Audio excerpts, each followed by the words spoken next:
desde @alcruce radio, así nos encontrás en Facebook y en Twitter, y hablar de teatro. ¿Qué trajiste? Soy Raúl, buenas. Buenas, ¿cómo están? Para hoy traje un obrón que habla sobre lo que fuimos, sobre nuestra historia, lo que somos nosotros. Se sitúa en Costanera Sur, 1956. Sí, imaginen Costanera Sur, pero sin los edificios enormes, los saunas, Costanera Sur. Costanera Sur. Sin Pachá y Mandarín, que son las mejores boliches que hay en... Mandarín, ahí ya me perdí. Mandarín. Se me fue. Muy boliches. Bien. ¿Pero eso es Costanera Sur? Sí, bien. Sin todos esos los edificios lujosos, sin la gente, sin las bicisendas, sin salir a correr para hacer actividad física, no. En ese momento, en 1956, zona portuaria. Los inmigrantes ya habían llegado, ya se habían distribuido por todo el país. Mi abuelo, el nono Biagini, ya estaba en el interior de la provincia tratando de hacerse la América. Bien. Pero, ¿cómo se entretenían estas personas, estos portuarios, estos obreros? Entonces, había ahí, al lado, en Costanera Sur, al lado de los puertos, de los depósitos, de los hangares, un circo, un teatrito de orilla llamado La Rascada. Se le decía La Rascada, porque había espectáculos de varieté, digamos, se contaban chistes, se bailaba tango, se payaba, se tocaba la guitarra, y en su momento eran multitudinarios, pero con la venia de Calle Corrientes, como esa época de oro de Calle Corrientes, donde estaban los grandes cómicos populares, Arata, Aripi, en su comienzo los puede estar, pero ya más para atrás. Esto de vino empezó a caer y La Rascada quedó como el último orejón del tarro, lo que vos rascás de la olla para comer. Entonces estos artistas empezaron como a decaer, empezaron a quedar un poquito en el olvido, pero son parte un poco sobre la historia de lo que somos nosotros, de dónde venimos, ¿no? De dónde venimos, sí, y también un poco del humor del cual deviene de eso, digamos, porque incluso hasta te diría algo de todo ese humor, incluso puede llegar a Olmedo y ahora también a ¿cómo se llama este? Ay, no me sale el nombre de este. ¿Cuál? Este que invita a Cristina, que hace Bossi, claro, que es parte o saludos a Bossi, un genio total. Como toda esa cadena puede arrancar o de venir en esta zona. Bueno, pero igual tenemos Estamos en contacto, sí. En contacto con Andrés Vinetti, que es el director de la obra, que nos va a poder explicar y meter mejor en el mundo de La Rascada. Hola, ¿cómo andan? ¿Qué tal? Buen día. Buen día. ¡Cuánta energía! Los sábados te encontramos así, siempre. Los sábados a la mañana yo. Vamos. Es el único día. Vamos, muy bien, así se hace. Contanos un poco de La Rascada. Recién Raúl nos daba una interesante introducción. El nombre ya me llama un montón de cosas. Trato de no arrancar las entrevistas hablando del nombre, porque es como preguntarle a la banda por qué le pusiste el nombre. ¿Entendés? Entonces el flaco dice, escuchá los discos, vengo laburando hace 7 años. Claro. Y los discos, me suena mucho a ¿qué estás haciendo? Me estoy rascando, o andar a rascarte, La Rascada, no sé qué. Tantas asociaciones y en realidad tan poca o tan poco conocimiento, ¿no?, de nuestras cosas, como por ejemplo este Teatro a la Vera que inspiró en hacer esta obra, ¿no? ¿Cómo fue? Así es, sí. Sí, La Rascada viene de rascar el fondo de la olla. De ahí, de la idea de que en estos teatritos de costanera, periféricos, lo que pasaba es que se actuaba por el morfi. Se actuaba por la comida. Iban los cómicos y los tipos, una especie de armada brancaleone que después iba a hacer número a las provincias durante el invierno, cuando eso cerraba. Y nosotros entendíamos con los chicos esto es un proyecto de graduación de la UNA, de la universidad, que ellos estaban en una situación bastante similar de alguna manera. Entonces nos divertía homenajear a estos actores de estos lugares que luego, Pepe Arias ha salido de ahí, Marrone, que han sido actores muy conocidos, y otros no, otros han quedado en otros circuitos. Entonces, de ahí viene el nombre y todo el cuentito que armamos, quiero decir, respecto a estos actores y contadores de chistes y recitadores, claro, y malambiadores. Y Andrés, ¿y cómo fue el proceso de creación? Porque claro, los chicos, los actores de La Rascada interpretan, eh, digamos, en relación son jóvenes y a veces un poco la historia del teatro argentino se nos pierde. Entonces, ¿cómo fue la introducción a este mundo que seguramente para ellos fue como un poco casi desconocido? Sí, en principio sí. La verdad es que yo cuando fue la primera residencia que dirigí en la UNA y tenía como la idea, había leído algunos textos sobre La Rascada, etcétera, y cuando lo propuse empezamos a investigar y se armó como el mundito, viste que cuando se arma el mundo ya está, uno empieza a confiar en eso. Empezaron a aparecer muchas propuestas porque la obra tiene la posibilidad, que para mí es lo más interesante en un sentido, del desdoblamiento, ver el actor en el off, o sea, en lo que sería el camarín, y ver al actor en escena. Entonces ese desdoblamiento produjo como mucha energía a la hora de actuar y de preparar los números. Siempre los actores preparaban un número y se mostraba y veíamos cuál quedaba y cuál no, medio como en La Rascada también. Claro. Y luego tuvimos la suerte de que Mauricio Cartún venga un día, que él es un estudioso de estos temas y sabe algo de teatro, ¿no? Más o menos, tiene un par de obras y qué sé yo. Es un muchacho que sabe algo, sí. No, la verdad que con una gran generosidad, como siempre, Mauricio se vino un día a una clase y se quedó 4 horas contándonos anécdotas y charlando de lo que él había investigado del actor popular y charlando con nosotros, y eso también terminó como de armar el mundo. Así que así arrancó y ahí estamos, ya cumplimos un año. Claro, la obra lo que muestra es un poco, o sea, se sitúa en el detrás de escena, pero el momento que ellos son actores que siempre están esperando al público que llegue. Cuando ven que aparece un público, vienen y le muestran, sería el espectador de la obra, le muestran su espectáculo de varieté. Entonces, claro. Entonces en ese juego de los dos frentes teatrales se juega la obra. Y Andrés, te hago una consulta con respecto, ¿ves digamos, alguna similitud? Vos dijiste que los chicos están en la misma situación, o que parecía que estos de personajes de La Rascada con la realidad actual, digamos, los personajes, digamos, sobre el teatro off y sobre el teatro comercial, ¿cómo ves los circuitos hoy por hoy? Yo creo que hubo un movimiento respecto de mi generación, yo que tengo 40 años, un movimiento de mucha apertura, de mucha imbricación, que es interesante a mi manera de ver. Cuando yo empecé a estudiar teatro, si un actor de off se iba a la tele era una tragedia, era un pecado.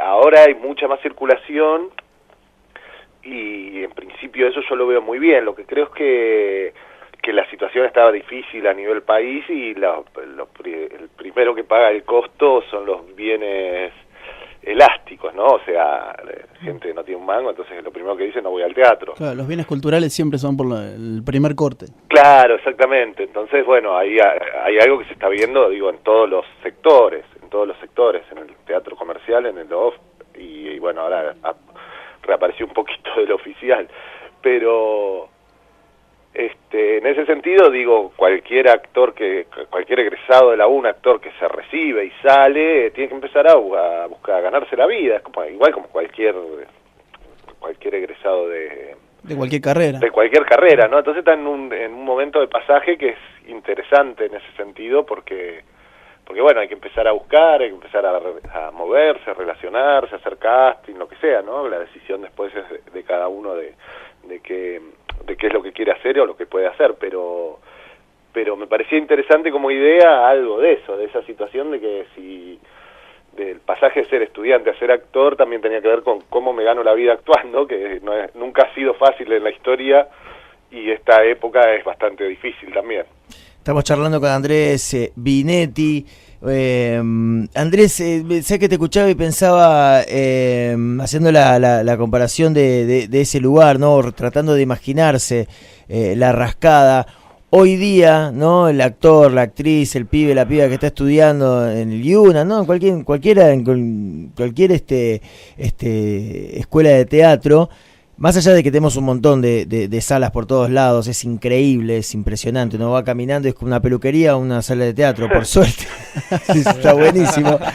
Pero digo, más allá de eso, yo vivo en Palermo, ¿viste? Entonces, no sé, si obviamente conoces, es una locura, es alucinante. Sí, claro, sí. Pero digo, ¿cómo era la organización en la rascada? Porque acá, viste, hoy día ponerle el actor tiene que hacerse el flyer, tenés que saber de iluminación, además estudiaste dirección y claro. también sabes de dramaturgia. Entonces, o si no convocás a otro amigo o amiga que sabe más de dramaturgia, ¿cómo era la rascada? ¿Había alguien ahí que organizaba? ¿Este va primero, este va después? ¿Cómo se hacía? ¿Charlaban entre los actores? ¿Eso se ve en la obra?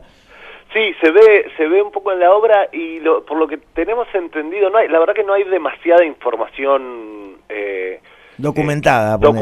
Claro, fehaciente, pero lo que entendíamos es que me parece que se organizaban básicamente respecto del éxito de los números y de los horarios, porque las rascadas estaban abiertas desde las 2, 3 de la tarde, en la Costanera había varios lugares por toda la Costanera. Y lo que hacían, en realidad, los lugares subsistían vendiendo, o sea, vendían comida y bebida. Y entonces esta gente tenía que entretener a los transeúntes para que se sienten a tomar una cerveza o... El máximo tiempo posible. Claro.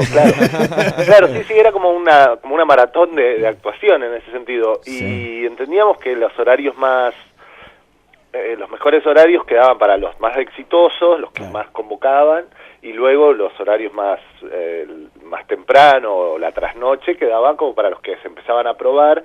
E incluso había, cuando la época de oro, que era la década del 20 y del 30, se armaban dobles escenarios. Se armaba un escenario principal como en el circo, ¿no? Como la pista principal donde estaba el cómico o lo que sea, y luego se armaba un segundo escenario al fondo para, que decían los fondeados, ¿no? Para por ahí los magos o los números de ventriloquismo, las cosas más chiquitas o que convocaban menos. Sí, los que estaban ya más en retiro, ya que se estaban... Claro, estaban o apagando. empezando o en retiro, claro. Tal cual. Los que estaban empezando se probaban ahí, los que se estaban retirando por ahí, jugábamos con la idea del ventrílocuo que no le queda mucha voz o qué sé yo, lo mandaban al fondo y bueno. Y Andrés, una consulta. Tu dramaturgia, por lo que estuve investigando, hay algo de como estos personajes de contar historias que son como periféricas, no contar historias sino del ganador que triunfa, pero sino del perdedor que intenta. Claro, sí. Hay como una suerte de ese lado. Está muy bien esa definición. Sí, a mí me convoca mucho una escritura, en principio corrida del realismo. A mí el realismo no me sale y no me convoca el realismo en el sentido de la identificación primaria con el público, ¿no? Clase media que va al teatro. Y me parece que buscar lugares que estén corridos de eso hace una metáfora más poderosa de la actualidad. Y sí, me convocan personajes marginales, personajes de las orillas, eso es lo que en principio me sale escribir, porque también es cierto que uno escribe lo que puede y no lo que quiere, pero sí he desarrollado como una dramaturgia a lo largo de los años que tiene que ver con eso, más cercana a cierto neogrotesco, a lugares corridos del realismo. O sea, algo como del lado de Copy, puede ser. Sí, claro, Copy es un referente, es un faro, Copy.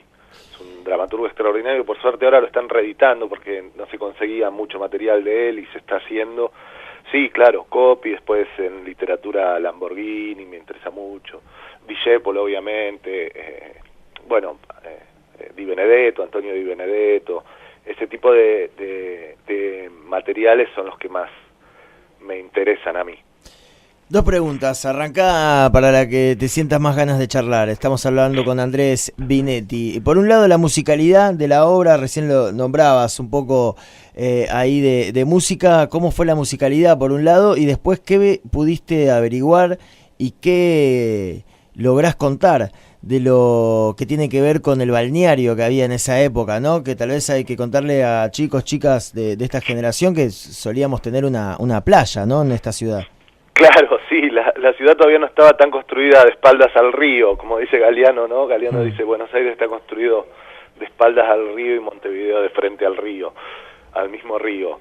Sí, respecto del balneario y de ese mundo, lo que veíamos y que nos interesaba mucho es la idea de que la gente iba, o sea, las rascadas funcionaban todo el verano, desde septiembre hasta marzo, abril, y funcionaban, entendíamos mucho por el calor de la ciudad, o sea, entendemos que, por ejemplo, parte de la decadencia de las rascadas tenía que ver con la aparición del aire acondicionado.